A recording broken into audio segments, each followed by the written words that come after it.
Assalamualaikum warahmatullahi wabarakatuh and welcome back to Sir Hasnan's English Language Academy।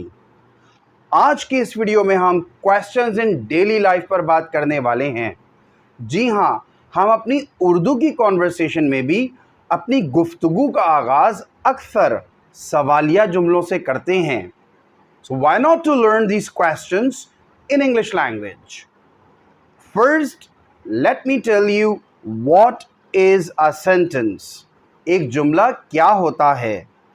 A sentence is a meaningful collection of words usually containing a subject, a verb and an object. किसी भी जुमले में subject, verb और object मौजूद होते हैं और उसकी एक प्रॉपर मीनिंग होती है। Now we will discuss types of sentences कि इस जुमले की कितनी टाइप्स होती हैं। किसी भी सेंटेंस की 3 टाइप्स होती हैं। सादा जुमला यानी कि एफर्मेटिव सेंटेंस, इंकारिया जुमला यानी कि नेगेटिव सेंटेंस और सवालिया जुमला यानी कि इंटरोगेटिव सेंटेंस। तो आज की ये वीडियो इंटरोगेटिव सेंटेंसेस पर है। मैं आपको सिखाने वाला हूँ कि आप इंटरोगेटिव सेंटेंस कैसे बना सकते हैं। आइए इन तीनों टाइप्स ऑफ सेंटेंस का फॉर्मूला देख लेते हैं। एफर्मेटिव सेंटेंस में हम सब्जेक्ट के बाद हेल्पिंग वर्ब यूज़ करते हैं और उसके बाद मेन वर्ब और आखिर में ऑब्जेक्ट, जबकि नेगेटिव सेंटेंस में हम सब्जेक्ट के बाद हेल्पिंग वर्ब यूज़ करते हैं और उसके बाद नॉट का इजाफा करते हैं और उसके बाद मेन वर्ब और फिर आखिर में ऑब्जेक्ट।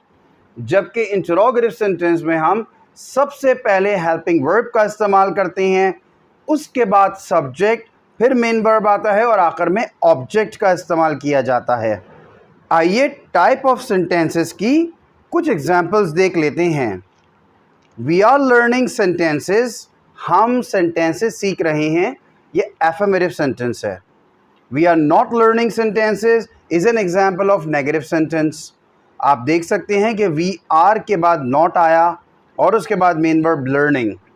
एन इंटरोगेटिव सेंटेंस की एग्जाम्पल है आर वी लर्निंग सेंटेंसेस।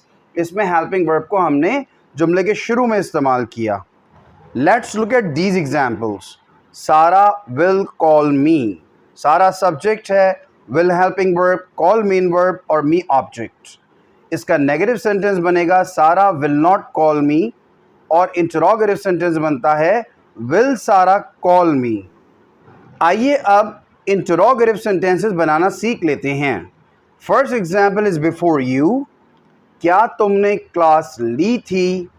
ये सेंटेंस अगर हम क्या हटा दें, तुमने क्लास ली थी, पास्ट सिंपल का सेंटेंस है और पास्ट सिंपल का हेल्पिंग वर्ब है डिड।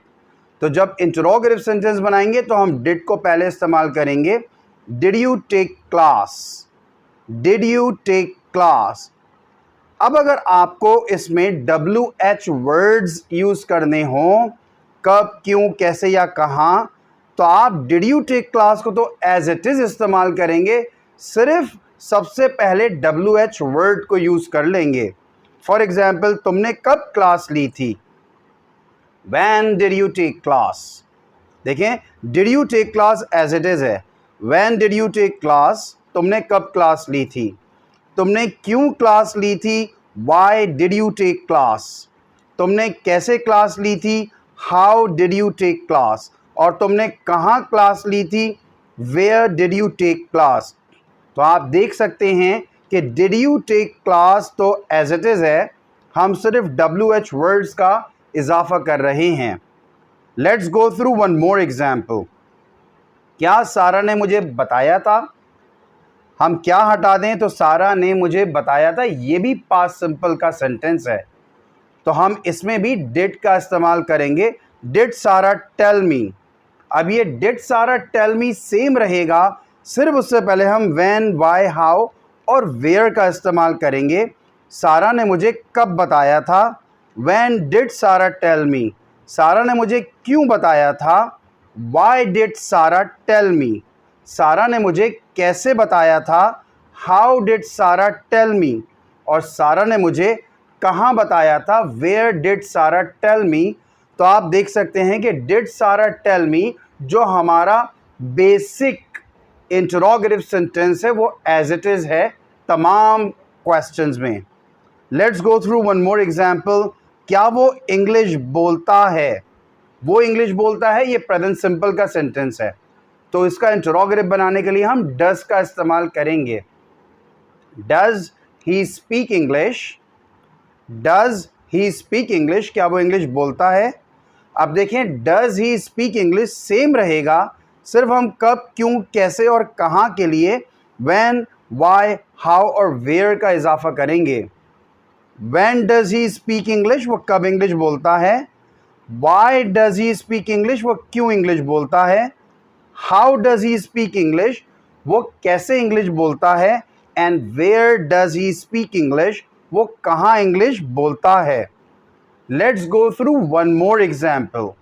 क्या वो टीवी देखेगी?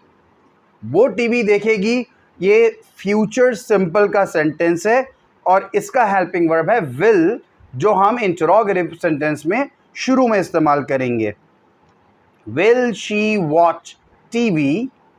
अब ये विल शी वॉच टीवी जो हमारा प्राइमरी इंटरोगेटिव सेंटेंस है, ये तमाम क्वेश्चंस में सेम रहेगा, सिर्फ WH वर्ड का इजाफा करेंगे। For example, when will she watch TV, why will she watch TV, how will she watch TV, and where will she watch TV.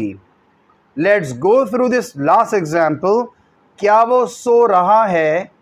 क्या हटा दें तो वो सो रहा है, तो ये प्रेजेंट कंटिन्यूअस का सेंटेंस है और प्रेजेंट कंटिन्यूअस में हम इज एम आर को हेल्पिंग वर्ब्स के तौर पे यूज़ करते हैं और यहाँ पर ही के साथ इज आएगा तो जुमला बन जाएगा is he sleeping.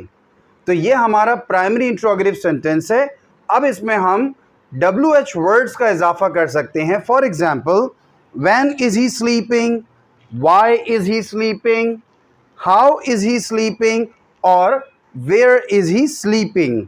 So my brothers and sisters, I hope you have understood how to make interrogative sentences. आपको अब सवाल पूछना आ गया है। अब आपको जिस भी टेंस में कोई सवाल पूछना हो, पहले उसका इंटरोगेटिव सेंटेंस बना लें by using helping verb at the beginning.